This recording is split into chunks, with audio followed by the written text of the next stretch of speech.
सवाल है गुरुजी कि कभी कभी किसी बात पे एक बहुत जिद सी हो जाती है, तो समझ में भी आता है कि यार ये जिद कर रहे हैं, लेकिन फिर हो जाता है, फिर बाद में लगता है कि हमको तो पता ही था कि ये जिद है, फिर भी हमने किया। तो इसको कैसे दूर कर सकते हैं? देखिए, एक होता है हमारा टाइप, किसी किसी का टाइप जिद्दी टाइप होता है, तो समझ लेने के बावजूद भी जिद कायम रहती है। और जिद रिफाइन हो सकती है, यानी कि जो व्यक्ति का सॉफ्टवेयर जिद्दी वाला रहा, ऐसा कभी नहीं होगा कि वो एनलाइटनमेंट में भी चला जाएगा तो उसकी जिद चली जाएगी। वो अलग तरह की जिद होगी उसकी। मान लीजिए उसको कोई बात क्लैरिटी से कहने की चीज़ आ गई अंदर, तो वो उसको 100 बार कहेगा, जब तक उसको लगेगा नहीं कि हम इसको नहीं कह ले रहे हैं ठीक से, तब तक वो कहता चला जाएगा। जिद का पैटर्न ट्रांसफॉर्म हो जाएगा। तो हमारे क्या है, साइकोलॉजिकली अगर देखें तो हम लोग बहुत सारे अलग अलग पर्सनैलिटी टाइप लेते हैं।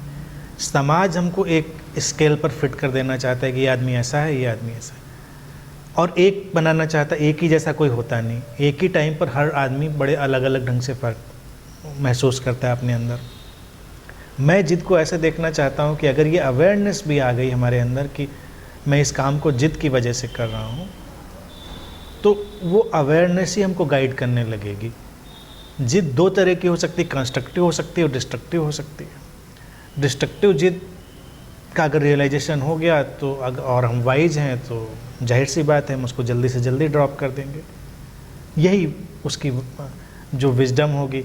अगर वो नहीं ड्रॉप कर रहा है अपनी डिस्ट्रक्टिव जिद को, तो अभी वो मेडिटेटिव भी नहीं कहेंगे उसको। मेडिटेटिव है तो उसको दिखा, एकदम से उसके अंदर आया अच्छा ऐसा करते हैं, लेकिन फिर उसको लगा नहीं ये तो इसका कोई मतलब नहीं, ये तो हार्म करने वाली चीज़ है हमको भी दूसरे को।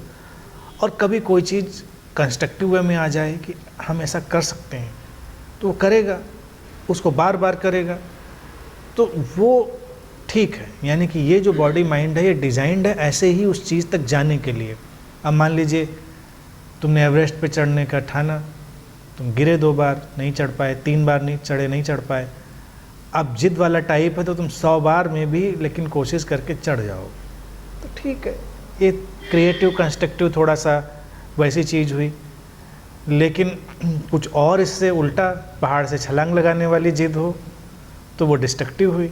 अब जिद तो पकड़ गई कि मैं छलांग लगा के मानूंगा, लेकिन फिर ठंडे दिमाग से सोचा कि लगा के भी हासिल क्या होगा, हाथ पैर टूटेंगे, मर जाएंगे, तो उससे क्या होना है, कुछ नहीं। ये समझना, इस अवेयरनेस को पकड़ लेना, ये एक मेडिटेटर की क्वालिटी होनी चाहिए।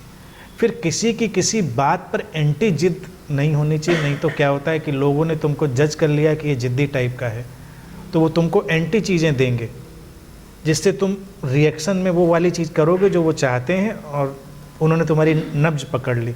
समाज में ऐसा बहुत चलता है, किसी ने पकड़ लिया, ये इसके जो कहो उसका उल्टा करेगा ये व्यक्ति, तो वो जानबूझकर वही बात ऐसी उठाएंगे कि तुम रिएक्ट करके अपनी जिद में वो चीज़ करो। तो इसकी अवेयरनेस आ जाए तो प्ले करो, जाहिर करने की ज़रूरत नहीं है, प्लेफुल रहो, प्लेफुल्ली अपना काम करो। कभी कभी तो मैंने देखा है कि जिद में लोग पूरे ज़िंदगी का उल्टा जो डायरेक्शन पकड़ लेते हैं। किसी ने कहा कि तुम ऐसा नहीं कर सकते, मैं ऐसा कैसे नहीं कर सकता, मैं ऐसा करके दिखाऊंगा। अब मुझे करना था कि नहीं करना था ये तो बात अलग गई, लेकिन हम कर बैठे वो, और उसके चलते हमारी पूरी ज़िंदगी का जो कोर्स ऑफ एक्शन था बदल गया। तो ये सब स्टूपिड जिद हुई। तो एक मेडिटेटर को बस 2 डिफ्रेंशिएशन कर लेने चाहिए, लेकिन जिद तो नहीं जाएगी, वो तो फाइबर हो गया हमारे पर्सनैलिटी का। Constructive, destructive. कंस्ट्रक्टिव है तो इट्स ओके, डिस्ट्रक्टिव है तो अवेयरनेस से देखा उसको और डिज़ोल्व किया, जाने दे। क्योंकि जाने देना भी उस जिद वाली पर्सनैलिटी के ही हाथ में है। यानी कि कई बार तो किसी को पकड़ जाए तो वो जाने भी नहीं दे सकता, यानी ये क्षमता भी तो उसी के अंदर है। नहीं तो इंसान तो अपने एडिक्शन में शिकार हो जाता है। जैसे मान लीजिए स्मोकिंग की लत है किसी को, सपोज करो, और वो जिद की पर्सनैलिटी वाला व्यक्ति है, तो अगर उसके दिमाग में आ गया कि मुझे नहीं पीनी, तो फिर दुनिया की कोई ताकत उसको नहीं स्मोकिंग में ले जा सकती।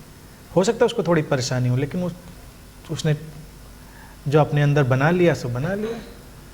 लेकिन जो डामाडोल है वो थोड़ी देर के बाद में किसी न किसी लॉजिक से, किसी न किसी चीज़ से उसमें चला जाएगा।